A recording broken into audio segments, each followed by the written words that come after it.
नमस्कार। आज हम एक बहुत ही दिलचस्प किताब की समीक्षा पर बात करने वाले हैं। शिव खेड़ा की citizenship, character and nation building. इसके जो स्रोत हैं जो इसकी समीक्षा करते हैं वो एक बड़ी बुनियादी सी लेकिन बहुत ज़रूरी बात कहते हैं कि स्वतंत्रता मतलब आज़ादी सिर्फ एक अधिकार नहीं है, ये एक जिम्मेदारी भी है। तो आज हमें समझने की कोशिश करेंगे कि खेड़ा के विश्लेषण में एक देश की असली ताकत होती कहाँ है। क्या वो सिर्फ संविधान में है या कानूनों में या फिर कुछ और? चलिए इस समीक्षा के जरिए खेड़ा के विचारों को थोड़ा खोलते हैं, देखते हैं कि वो राष्ट्र निर्माण के बारे में क्या सोचते हैं। तो समीक्षा का जो निचोड़ है वो ये है कि देश की मजबूती ना उसके नेताओं के चरित्र पर और उससे भी ज्यादा नागरिकों के मूल्यों पर टिकी होती है और वो कितने सक्रिय हैं। यहाँ स्वतंत्रता को एक अधिकार से ज्यादा एक कर्तव्य, एक ड्यूटी की तरह देखा गया है। ये थोड़ा अलग नजरिया है ना? बिल्कुल। और यहीं पर खेड़ा का सबसे अहम तर्क आता है, जो शायद थोड़ा चौंकाने वाला भी लगे। वो राष्ट्र निर्माण को सीधे सीधे व्यक्ति निर्माण से जोड़ते हैं, पीपल बिल्डिंग जिसे कहते हैं। उनका एक बहुत मशहूर कोट है, समीक्षा में भी है, देश वही होता है जैसे उसके नागरिक होते हैं। अच्छा। हाँ, मतलब आप कितनी भी अच्छी नीतियां बना लें, कितने भी मजबूत कानून ले आएं, अगर लोग ही मतलब नागरिक ही नैतिक रूप से कमजोर हैं या गैर जिम्मेदार हैं तो राष्ट्र मजबूत नहीं बन सकता। खेड़ा के लिए तो नागरिकों का चरित्र ही देश की असली नींव है, फाउंडेशन। अगर नींव ही कमजोर हो तो इमारत कैसे टिकेगी? अच्छा, तो ये सीधी बात है, नागरिक का चरित्र ही देश की बुनियाद। ये तो वाकई एक बहुत बड़ा दावा है। पर फिर इसमें लीडरशिप कहाँ आती है? नेतृत्व का क्या रोल है? अगर लोग ही सब कुछ हैं तो नेता क्या करते हैं? क्या खेड़ा ये मानते हैं कि अच्छे नागरिक होंगे तो नेता अपने आप अच्छे चुन लिए जाएंगे, या नेतृत्व को भी कुछ करना होगा चरित्र निर्माण में? नहीं, ये बहुत अच्छा सवाल है। खेड़ा नेतृत्व को चरित्र से बिल्कुल अलग नहीं देखते, बल्कि समीक्षा के हिसाब से तो उनका पहला सबक ही यही है कि असली लीडरशिप वो चरित्र से ही पैदा होती है। ईमानदारी, सत्यनिष्ठा, नैतिक साहस, ये किसी भी अच्छे नेतृत्व की बुनियाद हैं। खेड़ा मानते हैं कि नेता सिर्फ पॉलिसी बनाने वाला नहीं होता, वो एक रोल मॉडल होता है, एक मिसाल। उससे पहले खुद उन मूल्यों पर चलना होता है जिनकी वो दूसरों से उम्मीद करता है। समीक्षा भी यही कहती है कि अगर नेता ही भ्रष्ट है, बेईमान है, हाँ सही बात है, तो वो नागरिकों से ईमानदारी या अनुशासन की उम्मीद कैसे करेगा? चरित्रहीन नेतृत्व उनके हिसाब से पूरे समाज का नैतिक पतन करता है, लोगों का भरोसा उठ जाता है सिस्टम से। समझ गई। तो नेता का चरित्र एक तरह से समाज का आईना भी है और उसे दिशा दिखाने वाला भी। और इसी नैतिक जमीन पर खड़े होकर शायद खेड़ा आजादी की बात करते हैं, पर जैसा आपने कहा एक अलग नजरिए से, अधिकार से ज्यादा कर्तव्य के रूप में। इसे थोड़ा और समझाएंगे? हाँ बिल्कुल। खेड़ा के विश्लेषण को अगर हम बड़े परिप्रेक्ष्य में देखें तो ये स्वतंत्रता की कीमत वाली बात से जुड़ता है। समीक्षा साफ कहती है कि खेड़ा आज़ादी को कोई मुफ्त का तोहफा नहीं मानते। उनके लिए ये एक भारी जिम्मेदारी है, एक कर्तव्य जिसे हर पीढ़ी को न सिर्फ निभाना पड़ता है बल्कि कमाना पड़ता है, उसे सहेज कर रखना पड़ता है। कमाना पड़ता है मतलब ये कि आज़ादी कोई ऐसी चीज नहीं जो एक बार मिल गई तो हमेशा रहेगी। अगर नागरिक अपनी जिम्मेदारियां भूल जाते हैं, अनुशासन का पालन नहीं करते, सार्वजनिक संपत्ति का सम्मान नहीं करते या अपना योगदान देने से कतराते हैं, तो स्वतंत्रता धीरे धीरे कमजोर होती जाती है, खोखली होने लगती है। ये एक तरह से एक निरंतर चलने वाला यज्ञ है जिसमें हर नागरिक को अपनी आहुति डालनी होती है, लगातार। यानी इसे बनाए रखने के लिए लगातार कोशिश करनी होगी, व्यक्तिगत तौर पर भी और सामूहिक तौर पर भी। ये सिर्फ अधिकार मांगने से अलग है। लेकिन खेड़ा अपनी समीक्षा में उन रुकावटों की भी बात करते हैं जो देश को पीछे खींचती हैं। समीक्षा में 3 मुख्य बाधाएं बताई गई हैं: भ्रष्टाचार, अनुशासनहीनता और दूसरों पर दोष मढ़ने की आदत। खेड़ा इन्हीं 3 को राष्ट्र की प्रगति का सबसे बड़ा दुश्मन क्यों मानते हैं? इनमें ऐसा क्या खास है? देखिए, वो इन तीनों को इसलिए चुनते हैं क्योंकि ये सीधे सीधे व्यक्तिगत चरित्र की कमजोरी को दिखाते हैं और जिम्मेदारी के अभाव को। थोड़ा सोचें, भ्रष्टाचार क्या है? सिर्फ पैसे का लेन देन नहीं, ये मूल रूप से ईमानदारी की कमी है, अपने पद का गलत इस्तेमाल है। सही है। अनुशासनहीनता मतलब नियमों को जानबूझकर तोड़ना, चाहे वो ट्रैफिक लाइट हो या टैक्स। और तीसरी चीज, दूसरों पर दोष मढ़ना, ब्लेम गेम। जी। ये अपनी गलती न मानने की आदत है, हर चीज के लिए किसी और को जिम्मेदार ठहराना। सरकार, सिस्टम, पड़ोसी, इतिहास और खुद कुछ न करना। अरे हाँ, ये दोष मढ़ने वाली बात तो हम अपने आसपास रोज ही देखते हैं। बिल्कुल। खेड़ा के विश्लेषण में ये तीनों आदतें मिलकर एक तरह का जहरीला माहौल बनाती हैं। नैतिक मूल्य कमजोर होते हैं, भरोसा घटता है और तरक्की रुक जाती है।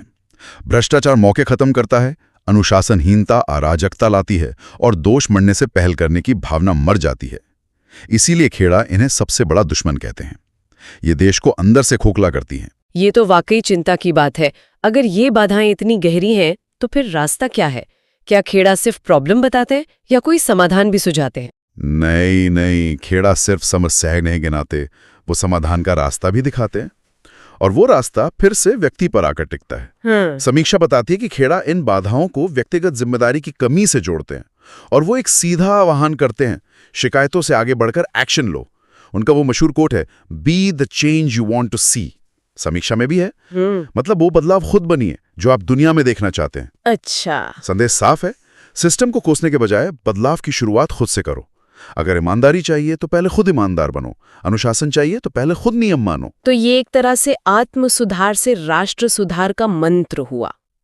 ये सुनने में तो बहुत अच्छा लगता है, पर क्या ये प्रैक्टिकल है? क्या एक व्यक्ति के बदलने से सच में फर्क पड़ता है? खेड़ा का तर्क यही है कि हाँ, बिल्कुल पड़ता है। राष्ट्र क्या है? करोड़ों व्यक्तियों का समूह ही तो है। हर एक व्यक्ति का सकारात्मक बदलाव, चाहे वो कितना भी छोटा लगे, मिलकर एक बड़ा असर डालता है, बूंद बूंद से सागर भरने जैसा। समीक्षा में खेड़ा का यही नजरिया है कि राष्ट्र निर्माण कोई सरकारी योजना नहीं है जिसे ऊपर से लागू कर दिया जाए। ये एक जमीनी आंदोलन है जो हर नागरिक के दिल और दिमाग में शुरू होता है। इसीलिए वो व्यक्तिगत एक्शन पर इतना जोर देते हैं। इसी व्यक्तिगत एक्शन और जिम्मेदारी को शायद और वजन देने के लिए समीक्षा में खेड़ा के कुछ और प्रभावशाली कोट्स का जिक्र है। जैसे एक है, freedom is not free, it demands responsibility, discipline and sacrifice. मतलब आजादी मुफ्त नहीं है, ये जिम्मेदारी, अनुशासन और त्याग मांगती है। और दूसरा जो मुझे काफी दमदार लगा, हर नागरिक अपने देश का सैनिक है, चाहे वो यूनिफॉर्म पहने या न पहने। इन बातों का असल मतलब क्या है? ये नागरिक होने के मायने कैसे बदलते हैं? ये दोनों ही कथन खेड़ा के विचारों के केंद्र में है और ये नागरिकता की जो हमारी आम समझ है उसे चुनौती देते हैं। पहला वाला, फ्रीडम इज नॉट फ्री, वो फिर से यही कहता है कि आजादी के साथ जो अधिकार मिलते हैं उनकी एक कीमत है, और वो कीमत है जिम्मेदारी निभाना, अनुशासन में रहना और जरूरत पड़ने पर त्याग करना। त्याग? किस तरह का त्याग? ये त्याग सिर्फ सीमा पर जान देना नहीं है, ये रोजमर्रा की जिंदगी में भी है। जैसे अपने निजी फायदे से ऊपर उठकर सोचना, नियमों का पालन करना, भले ही थोड़ी असुविधा हो, भ्रष्टाचार के खिलाफ बोलना, भले ही जोखिम हो, ये सब उस कीमत का हिस्सा है। अच्छा, और वो हर नागरिक एक सैनिक है वाली बात, ये तो बहुत वजनदार बयान है। हाँ बिल्कुल, ये बयान नागरिकता को एक पैसिव स्टेट से एक्टिव रोल में बदल देता है। सैनिक का काम क्या होता है?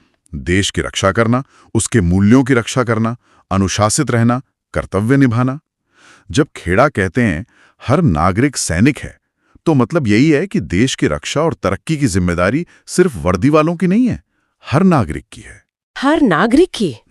कैसे? अपने अपने क्षेत्र में, अपने रोज के काम में, अपने व्यवहार से आप या तो देश को मजबूत बना रहे हैं या कमजोर। एक टीचर जो ईमानदारी से पढ़ाता है, एक डॉक्टर जो नैतिक है, एक व्यापारी जो टैक्स देता है, एक नागरिक जो सफाई रखता है, ये सब खेड़ा की नजर में बिना वर्दी के सैनिक हैं जो राष्ट्र निर्माण में अपना योगदान दे रहे हैं। ये नागरिकता को एक लगातार चलने वाला कर्तव्य बनाता है, सिर्फ अधिकारों का बंडल नहीं। वाह, ये तो नागरिक होने की पूरी सोच को ही एक नया आयाम देता है। तो अगर हम इस पूरी चर्चा का सार निकालें, तो समीक्षा के जरिए खेड़ा का जो नजरिया हमें मिल रहा है वो क्या है संक्षेप में? देखिए, सार ये है कि शिव खेड़ा की किताब, जैसा समीक्षा बताती है, वो सिर्फ लीडरशिप पर नहीं है, ये मूल रूप से चरित्र निर्माण पर है, राष्ट्रीय गौरव जगाने पर है और सक्रिय जिम्मेदार नागरिकता को प्रेरित करने पर है। ये अधिकारों से ज्यादा कर्तव्यों पर जोर देती है, शिकायतों से ज्यादा समाधान पर, बाहरी सिस्टम से ज्यादा अंदरूनी बदलाव पर। खेड़ा का मुख्य संदेश यही लगता है कि अगर देश को मजबूत बनना है तो शुरुआत हर एक नागरिक के चरित्र से होगी, उसकी जिम्मेदारियों से होगी। इसीलिए समीक्षा इसे हर भारतीय के लिए या कहें किसी भी देश के नागरिक के लिए सिर्फ पढ़ने लायक नहीं बल्कि अमल में लाने लायक विचारों का संग्रह बताती है। ये ज्ञान से ज्यादा एक एक्शन प्लान जैसा है। तो आज की इस बातचीत से हमने शिव खेड़ा की किताब की समीक्षा के जरिए ये समझा कि व्यक्तिगत चरित्र, नागरिक जिम्मेदारी और राष्ट्रीय मजबूती, ये तीनों एक दूसरे से कितनी गहराई से जुड़ी हैं। स्वतंत्रता कोई मिली हुई चीज नहीं बल्कि एक अर्जित कर्तव्य है जिसे अनुशासन और त्याग से निभाना होता है। खेड़ा का विश्लेषण हमें याद दिलाता है कि राष्ट्र की इमारत वो नागरिकों के चरित्र की ईंटों से ही बनती है। बिल्कुल। और इस चर्चा के अंत में एक सोचने लायक बात शायद ये हो सकती है जिसे श्रोता अपने साथ ले जा सकते हैं। खेड़ा का ये कहना कि हर नागरिक एक सैनिक है, ये हमारे रोजमर्रा के कामों को किस नए नजरिए से देखने के लिए कहता है। हम अक्सर बड़े बदलावों की बात करते हैं, राष्ट्रीय मुद्दों की, लेकिन ये कर्तव्य और सैनिक वाली सोच हमारे रोज के छोटे छोटे फैसलों में कैसे लागू होती है। अपनी गली साफ रखने से लेकर अपना काम ईमानदारी से करने तक या अन्याय के खिलाफ बोलने तक, ये सैनिक धर्म रोज की जिंदगी में कैसे निभाया जा सकता है। शायद इस पर सोचना खेड़ा के संदेश को और गहराई से समझने में मदद करेगा।